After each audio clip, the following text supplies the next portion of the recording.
Beste kijkers, van harte welkom bij Scheldemondig, het praatprogramma van RTV Scheldemond. En vanavond hebben we te gast Jan van Blaricom, bestuursvoorzitter van de Zeeuwse Gronden, psychiatrie thuis in de samenleving. Voor we het over de Zeeuwse Gronden gaan hebben, zou ik je willen vragen: wat wil je vertellen over je leven naast en voor de Zeeuwse Gronden? Ja, dat is ook wel eens een keer een leuke vraag natuurlijk. Soms denk ik dat ik bijna geen leven voor Zeeuwse Gronden heb gehad. Zo ben ik eigenlijk mee verbonden. Ik ben geboren in Utrecht en heel lang in de Achterhoek gewoond. Daar ben ik ook begonnen met in de psychiatrie te werken in een groot psychiatrisch ziekenhuis. Toen verhuisd naar België. Ik heb heel lang ook in België gewoond. Recent dat ik nu in Nederland ben komen wonen. Maar naar mijn gevoel heb ik eigenlijk mijn hele leven in de psychiatrie gewerkt. En Zeeuwse Gronden is daar een onderdeel van. En je woont toch in Zeeuws-Vlaanderen, hè? Ja, ik ben opnieuw getrouwd, kind gekregen. Nog een jong kind. Dus er is nu wel sprake van een leven ook naast Zeeuwse Gronden. Want ja, zo'n kleine meid die eist haar aandacht wel op. Wat ik ook wel goed vind. En terecht, ja. Dus ik heb eigenlijk lang dag en nacht bezig geweest met het werk rond Zeeuwse Gronden. En het is nog veel werk, maar het is ook wel weer goed om weer wat ruimte te hebben voor een persoonlijk leven. Laten we dan bij het begin beginnen. De Zeeuwse Gronden opgericht. Waarom eigenlijk? Ja, dat was eigenlijk op nadrukkelijk verzoek van de ouders. Ik ben van huis uit psycholoog en zeker bij de wat ernstige psychiatrische problematiek, daar kwam ik veel op huisbezoek bij ouders. En kwam ik ook in gesprek met de ouders van de kinderen die een ziekte hadden. En de ouders die waren met name niet tevreden over de kwaliteit van hulp rond het beschermd wonen. Dus hun kinderen, het waren dan mensen van 18, 19, 20, maar goed, voor hen zijn het hun kinderen. Die kwamen in een beschermde woonvorm terecht, dan ging het weer wat beter. En dan moesten ze weer zelfstandig gaan wonen. Nou, dan vielen ze weer terug, kwamen ze weer in het psychiatrisch ziekenhuis. Weer naar een beschermde woonvorm. Als het weer beter ging, moesten ze weer zelfstandig gaan wonen. Dus toen zijn we eigenlijk in samenwerking met die ouders zijn we met een nieuwe vorm van beschermd wonen begonnen. Met eigenlijk 3 uitgangspunten. Als je daar goed zit, je hebt die zorg gewoon nodig, dan kan je daar de rest van je leven blijven zitten. De ouders, de familie, die blijft heel erg betrokken bij de hele behandeling. En geen drugsgebruik. Dus wij zijn eigenlijk de enige woonvorm in Nederland die echt strikt verbiedt dat er drugs gebruikt wordt. En ja, die 3 punten, dat is eigenlijk een succesformule gebleken. Het is voor families heel fijn dat ze betrokken kunnen blijven. Voor de cliënten is het heel fijn dat als het nodig is, dat ze er altijd kunnen blijven wonen. En met name ook voor de cliënten zelf is het heel fijn dat er geen drugs wordt gebruikt op onze locaties. Want dat komt toch nog wel eens een keer voor op een beschermde woonvorm. En bij ons ervaren ze eigenlijk die veiligheid dat het niet zo is. Maar daardoor hebben we een hele sterke aantrekkingskracht, met name voor de hele kwetsbare mensen. Ja, want ook als je verslavingsgevoelig bent, is het prettiger dat je niet aan de verleiding blootstaat. Juist. Dus soms wordt er gezegd, ja, maar er wordt toch heel veel drugs gebruikt in de psychiatrie? Ja, als de mogelijkheid daar is, maar als je streng bent en je zorgt ervoor dat die verleiding niet is, dat je buurman het ook niet gebruikt, dan kan je het zelf ook veel beter volhouden. Ja. En het is dus begonnen eigenlijk met beschermd wonen, maar de Zeeuwse Gronden is, denk ik, allround, biedt allerlei soorten diensten en zorg aan cliënten. Misschien kun je daar nog wat over vertellen, naast die beschermd woonvorm. Ja, je zou kunnen zeggen, het is begonnen met beschermd wonen en toen kwamen de paarden. En dat heeft eigenlijk een enorme aantrekkingskracht op van alles en iedereen gehad. Paardentherapie. Paardentherapie, ja. Wij vonden het zelf heel fijn voor de mensen die eigenlijk al lang in behandeling zijn, dat ze ook wat anders kunnen doen dan praten. Dus daarvoor hebben we eigenlijk paarden erbij genomen, waarmee ze kunnen wandelen, trainen, oefenen. Waardoor ze ook wat meer in beweging komen. Maar toen wij die paarden hadden, toen kreeg je eigenlijk ook jeugd. Want die vindt dat heel interessant. Die gaat liever iets met een paard doen dan bij een psycholoog om een kamer zitten praten. En zo is eigenlijk heel spontaan zijn we ook begonnen als een jeugdbehandelinstelling. En dat groeit nu enorm hard. Maar je ziet ook dat voor andere mensen, dus eigenlijk niet alleen mensen met ernstige psychiatrische problematiek, maar ook mensen met andere psychische klachten, dat ook zij worden aangetrokken door een meer bewegingsachtige vorm van therapie. Bezig zijn, niet alleen zitten in je stoel en praten, maar gewoon bezig zijn. En die paarden die passen daar heel goed bij. Dus we hebben nu een veel breder aanbod voor een veel breder publiek. Bewegen, mag je dat dan ook training noemen? Ja, dat kan je inderdaad goed training noemen. En we doen het niet alleen met paarden. We doen ook veel aan wandelen, hardlopen, kanovaren. Veel werk in de natuur. Maar ik geloof zelf heel erg in het belang van in beweging zijn. Niet alleen zitten, buiten zijn. Gezonde levensstijl. En dat ook een enorme steun kan zijn bij de behandeling van psychische problemen. Ik zag vorige week nog een jongen die gekajakt had op de zorgboerderij, de Kraaghoeve. Ja. Misschien kunnen we, nu je daar kort wat over verteld hebt, naar een eerste van 3 filmpjes kijken. We hebben een filmpje over de Kraaghoeve, de zorgboerderij noem ik het. Ik zelf doe dagbesteding 2 dagdelen per week.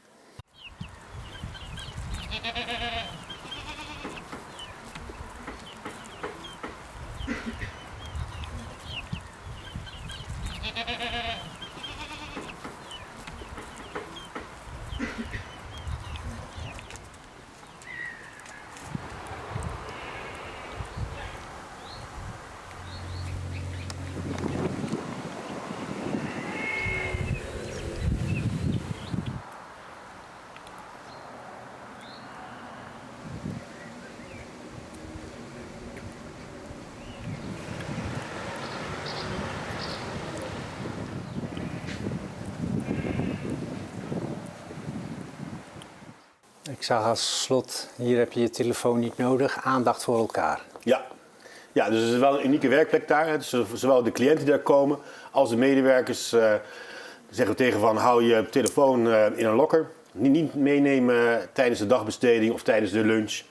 We vinden het eigenlijk heel belangrijk dat we aandacht voor elkaar hebben, dat je erbij bent. En daar kan die telefoon niet goed bij gebruikt worden. Persoonlijk denk ik dat het een groot probleem van deze tijd is. Maar als we bezig zijn met die telefoon, dat het absoluut niet goed is voor de psychische ontwikkeling van de jonge mensen. Ja. Het is inderdaad zo dat ik nooit gezien heb dat een medewerker de telefoon moet pakken in de algemene ruimtes. Alleen achter het bureau. Achter het bureau wel. Dat kan niet anders. Ja, dus één plek waar de telefoons binnenkomen, dan kunnen mensen daar naartoe worden geroepen. Ja. Maar verder niet. Ja. En als ik het wel zie, dan zeg ik er wat van. We hebben nog wat foto's van de Kraaghoeve. Ja, het is veel geiten. Ik bedoel, we denken van, je kan het de zorgboerderij noemen. Het is eigenlijk een centrum voor therapie met paarden. Er gebeurt natuurlijk heel veel. Ja. Ik zag op het filmpje heel veel geiten. Vind ik wel leuk. Ik moet zeggen dat ik zelf, toen ik jong was, zo'n jaar of 15, dat ging het ook niet zo goed met mij op school. Ik had een hekel aan leren. Dus ik ben er ook eens een jaartje zo tussenuit gegaan. En ik heb een jaar lang op een geitenboerderij gewerkt. En dat heeft me eigenlijk enorm goed gedaan. En het is wel grappig dat je dan ziet dat de geschiedenis zich weer herhaalt. En nu eigenlijk allemaal jonge mensen bij ons komen die vastlopen op school. En die lopen dan een jaartje bij ons. Die werken in de natuur, die zijn met die geiten bezig. Geiten melken, kaas maken, voeren, stallen uitmesten. En dan zie je dat ze het eigenlijk geweldig goed doet. Gewoon eens even ergens anders in zijn. En na een jaar denken ze, ja, nu heb ik het ook wel weer gehad met die geiten. Het wordt tijd dat ik toch maar eens een keer wil gaan leren op school. Ja. We hebben wat meer foto's, misschien kunnen we er nog een paar bekijken. Ja. Dit is van de kaasmakerij. Ja, dat is de melkmachine. Ja. Mm-hmm.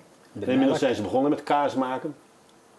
Ja, dit komt nog van de nieuwe kaasmakerij. Ja. Nou, het is geweldig natuurlijk hè, dat je het hele proces dan kan meemaken. Van het voeren van geiten, het melken van geiten en dan uiteindelijk ook het kaas maken. En het heeft een enorme aantrekkingskracht op de jeugd. Ja, maar ook wel op de medewerkers, die hebben ook enthousiasme voor... Klopt, het geeft een heel levendige sfeer. Het is natuurlijk heel leuk. Hè, bij psychiatrie dan denk je vaak aan somber, donker, moeilijk. En bij ons loop je gewoon tussen de geiten en de schapen en de paarden. Nou, ja. Dat is inderdaad die nieuwe kaasmakerij die daar nog ingericht moet worden. Ja, oké. Maar inmiddels volop in bedrijf. Ja.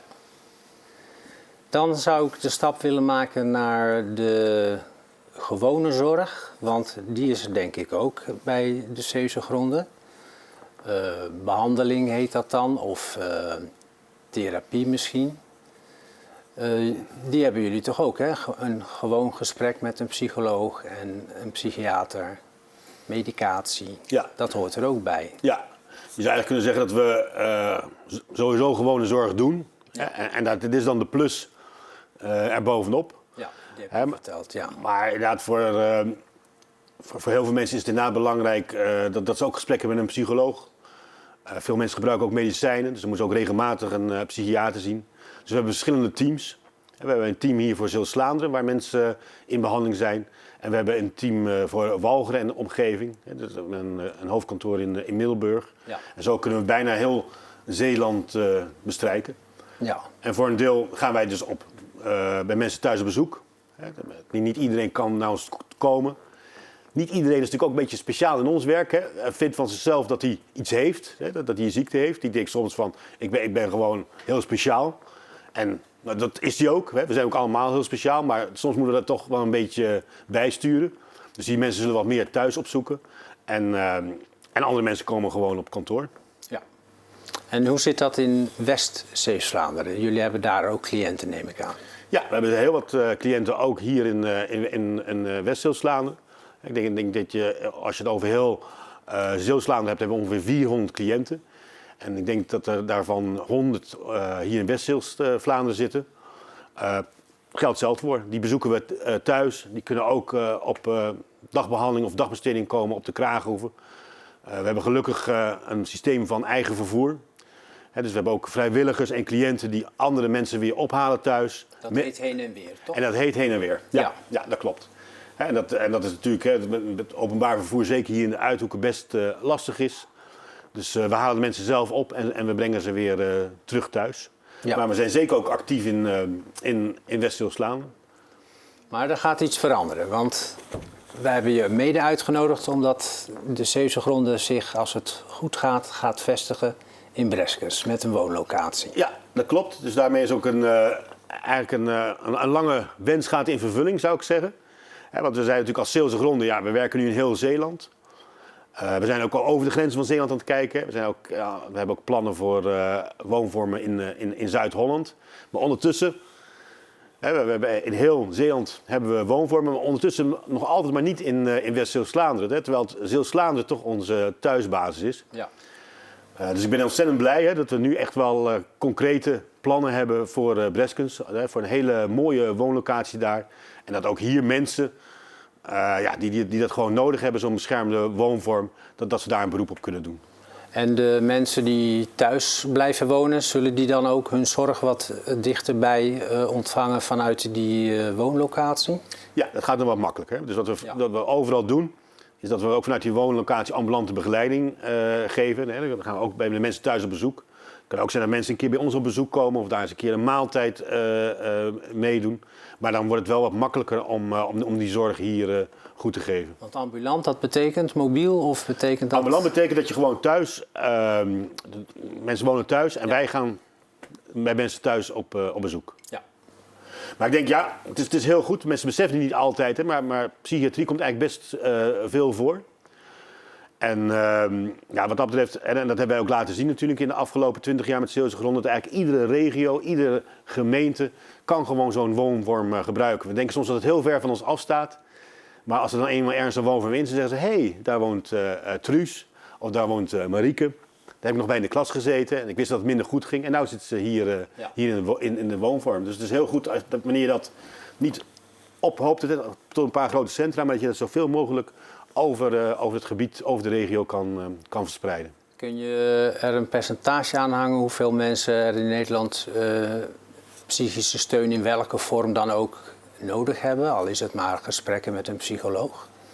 Nee, dan heb je het over een heel groot aantal. Ik kan wel zeggen van hoeveel mensen er zijn met een ernstige psychiatrische ziekte. En echt mensen die echt een intensieve begeleiding nodig hebben. En dan heb je toch over meer dan 200.000 mensen in Nederland.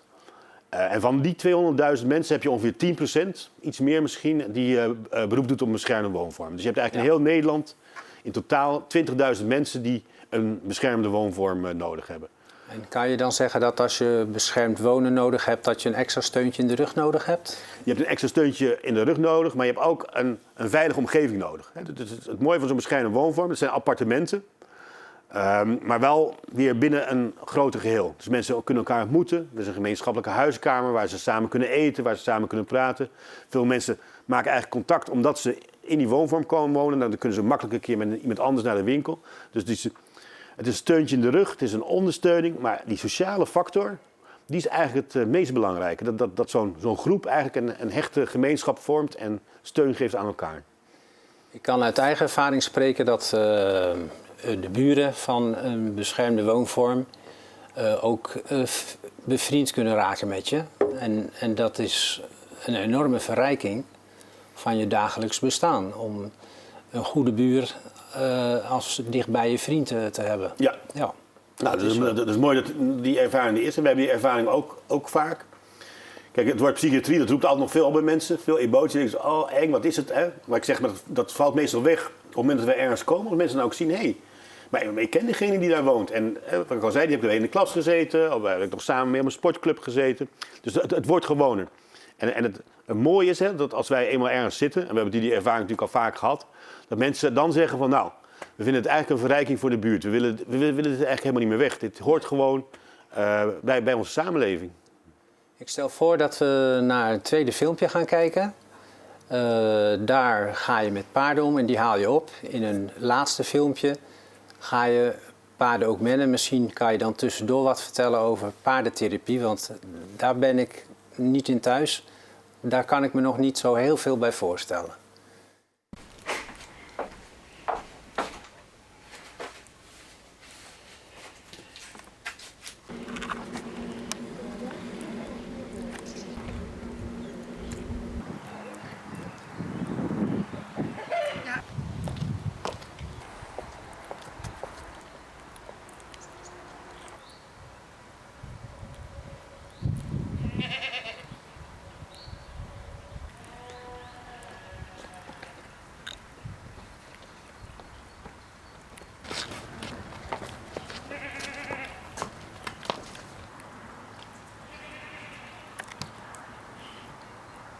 Je gaat paarden ophalen, straks ga je ze mennen. Ja. Paardentherapie, vertel. Ja, nou ja, het mooie van paardentherapie is dat, kijk, een paard is een dier, ja, je kan er tegen praten wat je wil, maar hij verstaat je niet. Het gaat allemaal om lichaamstaal. Dus het gaat eigenlijk allemaal om je houding. En als je dus met een paard iets wil doen, als je dat mee wil nemen, als je dat wil laten draven, dan betekent dat je houding goed moet zijn. Want dat ziet een paard. Een paard die reageert helemaal op je houding. Dus als je tegen een paard zegt van, ja, of kom naar mij toe, maar je hele houding is juist afwerend, dan blijft een paard uit de buurt.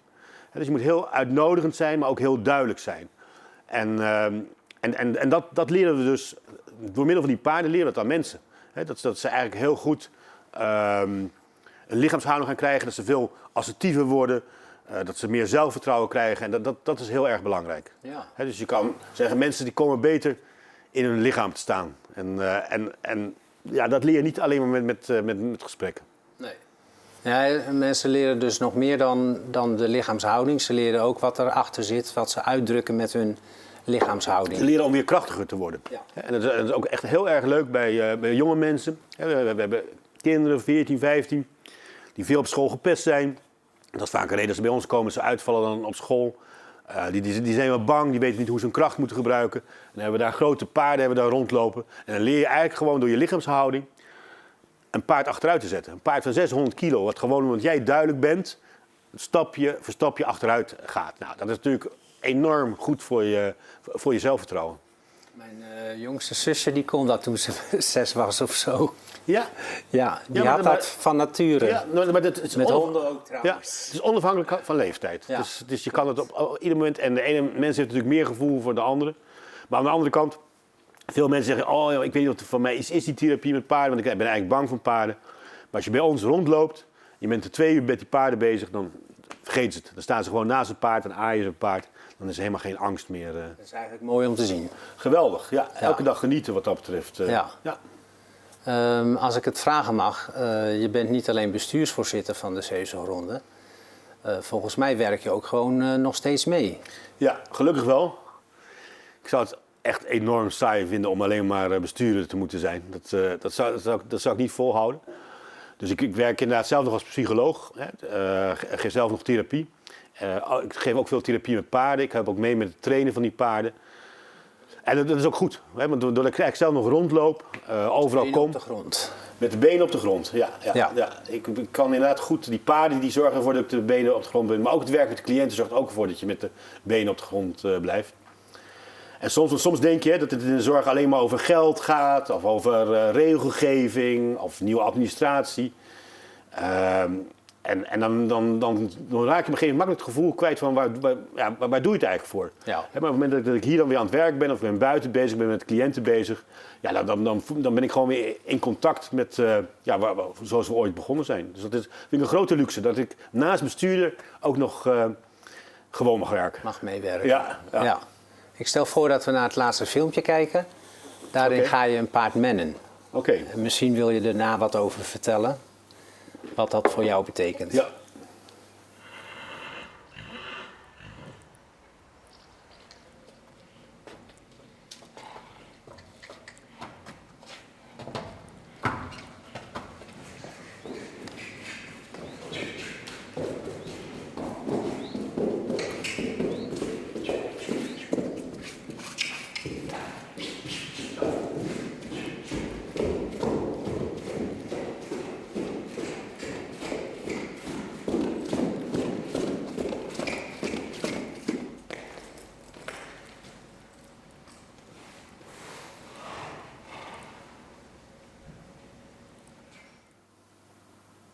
Je gaat liefdevol om met het paard.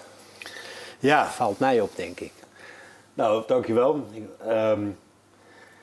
Ik ben dol van paarden. Ik ben eigenlijk zelf als kind al van mijn 5e met paarden bezig. Dus het is eigenlijk altijd weer heerlijk om daarmee bezig te mogen zijn. Dit is wel ook een paard wat wel heel nauw aan mijn hart ligt. Hè. Ik zei, hij heet Schopenhauer. Het was het eerste grote paard wat bij ons kwam. Daarvoor hadden we alleen maar kleinere paarden, IJslanders. Dus het is eigenlijk ook wel dankzij dit paard dat ik zelf ook weer meer ermee bezig ben met het hele paardengebeuren daar. Ja, wat je hier ziet, hè, we werken hier even in een kleine ruimte, noemen we een picadero. Die is net gekomen na de laatste verbouwing. Ja. Dus dat is een ruimte van 10 bij 10. En in die ruimte kan je eigenlijk heel goed los met paarden werken. Hè, dus ik neem het aan een touw mee naar binnen, maar daarna loopt het rond mij heen, maar het zit niet meer aan een touw vast. Nee. En dat vind ik ook een heel belangrijk principe, dat leggen we dus ook altijd uit. Hè. Van, we hebben wel een touw om voor het paard met ons mee te nemen of om ons heen te laten lopen. Maar dat touw is er meer voor ons dan voor het paard. Want een paard is 600 kilo. Als het paard zegt ik ga niet lopen, dan loopt hij niet. Als het paard zegt ik ga weer naar mijn wei, dan gaat hij naar die wei. Ik hou hem niet tegen. Het is 8 keer zo zwaar als wij, een paard. Ja. Maar omdat als hij vast zit aan een touw, denk ik, oh ja, daardoor kan ik met hem communiceren en daardoor blijft hij bij me. Maar dat is voor mij, dat is een steun voor mij. Dus dat is een enorme goede les als je op een gegeven moment leert om dat touw weg te leggen. Dat je het touw helemaal niet nodig hebt, maar dat je ook kan communiceren en dat je met hem bezig kan zijn zonder touw. Dus dat vind ik zelf altijd een hele mooie stap in de therapie. Dat mensen ervaren van, hé, een touw dat is niet om aan te sleuren of mensen vast te binden. Nee, touw is communicatie. En uiteindelijk leer je dat het meer een hulpmiddel voor jou is. En dat je het ook allemaal, al die dingen met paarden ook zonder touw kan doen. Is het een hulpmiddel in de communicatie? Het is een hulpmiddel in jouw hoofd eigenlijk. Ja. Want jij denkt van, anders loopt het paard weg. Maar op een gegeven moment leer je van, hé, ook als de touw er niet meer is. Ja. Gewoon, het is allemaal met contact te maken. Dus het is allemaal eigenlijk puur op contact. Ja. Nou, dat is denk ik heel goed, hè, dat je de kracht gewoon van contact maken weer leert kennen. En maak je dan wel mee dat een paard echt niet wil? We maken wel eens mee dat een paard een keer naar buiten stapt en een keer over het gazon loopt. Ja. Dat is ook niet erg. Nou ja, de eigenaar van de kraaghoef is er niet altijd blij mee, want hij heeft net mooi zijn gazon gemaaid en dan loopt mijn paard eroverheen. Maar het gebeurt ook niet zo heel vaak. Ja. Maar het hoort erbij. Als je dingen in vrijheid doet, hè, je noemt het ook, hè, zo zonder touw, dat noem je in vrijheid werken. Als je dingen in vrijheid doet, ja, soms loopt een paard ook een keer weg, want anders is het ook geen echte vrijheid natuurlijk. Nee, ik snap hem. Mooi. Ik denk dat we rond zijn, Jan. Ik weet niet of we nog wat vergeten zijn. Over de Zeeuwse gronden of over jouw werk als psycholoog? Ja, nou, ik denk dat we kunnen daar heel lang over praten. Maar ik denk dat belangrijke dingen aan bod zijn gekomen. Daar gaat het om. Ik vind het ook een keer leuk om bij jullie op bezoek te komen. Ook om even nog eens een keer wat over Breskens te kunnen vertellen. En de mooie plannen die we hebben. Ja, en als verder mensen geïnteresseerd in ons zijn, meer willen weten, ze kunnen altijd contact met ons opnemen. We hebben een website, makkelijk te vinden.